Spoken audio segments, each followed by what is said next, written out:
Merhaba, ben diş hekimi Kanun Mercimek. Bugün sizlere çok önemli bir konudan bahsedeceğim. Aslında çok zor olan bu vakaları ne kadar kolay düzeltebildiğimizden bahsedeceğim. Şimdi bazı hastalarımızda üst çene alt çeneye göre çok daha ileride oluyor. Biz buna halk arasında dişleklik diyoruz.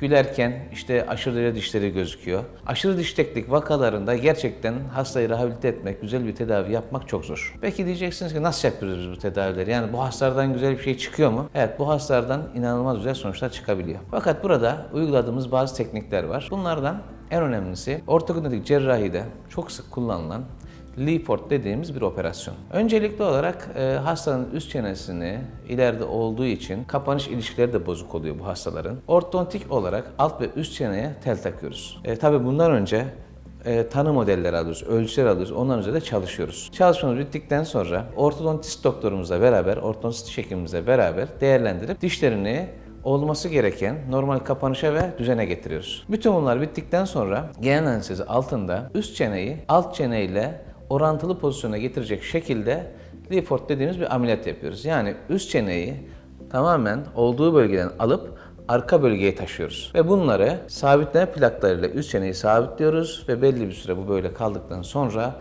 üst çene üst damağa kaynıyor ve hasta yan profilden baktığınızda, karşıdan baktığınızda normal olması gereken boyutlara geliyor. Şimdi bu ameliyatlar tabii diğer ameliyatlara göre biraz daha komplike ameliyatlardır. Yaklaşık 2,5 saat süren bir ameliyat operasyonudur. Ön aşaması, ön hazırlık aşaması da nereden baksanız 1 seneyi, 1,5 seneyi bulan bir işlem. Tabii ağızda diş yokken bu böyle değil. Yani ön hazırlık aşaması daha kısa bunlarda. Çünkü diş yokken yine implant yapmak isteyeceksiniz. Çene pozisyonu önde olduğu için hasta yine dişlik pozisyonu olacak. Diş yokken biraz daha basit. Operasyonu biraz daha kısa ve gerekirse bazen lokal anesteziyle de yapılabiliyor. Yine üst çeneyi küçük hazı bölgelerinden bölerek ve burun altından bölerek blok halinde buralardan kemiği çıkartıp üst çeneyi yerine oturtturuyoruz. Tabii çok kuvvetli ağrı kesiciler, antibiyotikler kullanıyoruz. Öyle olunca ağrıları minimuma indiriyoruz. Ama diğer operasyonlara göre biraz daha uzun süren iyileşme dönemleri oluyor ve şişlikleri, hastanın ödemleri biraz daha fazla oluyor. Bunun haricinde de diğerlerine göre biraz daha tabii ağrılı bir süreç. Şimdi bu Lee-Ford ameliyatlarını yani dişleklik ameliyatlarını, dişlekliği giderebilmek için zaten bunlar genelde küçükten geç kalmış hastalar. Yani küçükten ortodontik tedavi yapılıp bu hale gelmemesi gerekirken bu hale gelmiş, gecikmiş hastalar. Bu operasyonlar kişilerin her yaş döneminde yapılabilir. Gecikme ya da artık bundan sonra da yaptırırsam daha erken diye bir şey yoktur bunlarda, bu tip hastalarda. Dişleri sağlıklıysa bunu erken dönemde yaptırmasını yine de tavsiye ediyoruz.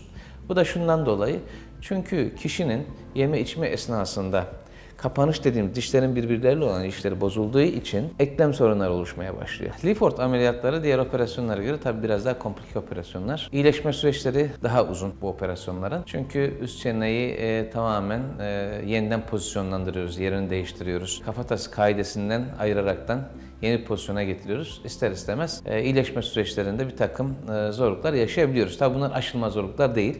Bunlar için biz çeşitli ilaçlar ve iğneler hastalara tavsiye ediyoruz, kullandırıyoruz. Ağrı kesiciler olsun, antibiyotikler olsun. Bu bir ihtiyaç olduğu zaman yapılmak zorunda olan bir şey. Çünkü gerçekten dişteki hastalarda hasta yıllarca o psikolojiyle yaşıyor. Gülmek istemiyor. Yani şurada yaşayacağı bir 10 günlük sıkıntı onun için artık o anlamda hiçbir şey ifade etmemeye başlıyor. Her güldüğünde elini ağzına kapatıyor.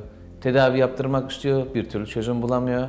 Yaptırmış olsa bile iş eskisinden daha kötü bir hale geliyor. Bu nedenle şimdi seyircilerimiz tabii bu operasyonları zor deyince hani neden yaptırdın sanki diye soracak oluyor bize. Yıllarca bu sıkıntıyı çektiği için hasta, yıllarca gülmekten utandığı için bunu yaptırmak artık o kadar da aslında ona göre zor gelmiyor. Normalde de diğerlerinde 4 günse 5 günse bunlar da bir 10 gün 15 günlük bir süreç. Döneminde ortodontik tedavi görmemiş ya da o şansı yakalayamamış kişiler ilerleyen dönemde şunu düşünmesinler. Hayatım böyle mi devam edecek? Çünkü bu gerçekten zor bir duygu. Kişi bununla her gün mücadele etmek zorunda kalıyor. Her sabah uyandığında, her arkadaş ortamında, yapılan herhangi bir espride bu psikolojinin içerisine girip bununla mücadele etmeye çalışıyor. Artık bunları düşünmelerine çok da gerek yok. Çünkü bu yöntemlerle yani maksilofasyal cerrahi dediğimiz çeneler arası ilişkiyi cerrahi yöntemlerle düzeltebiliyoruz. Ve düzelttiğimizde de inanılmaz güzel sonuçlar elde ediyoruz.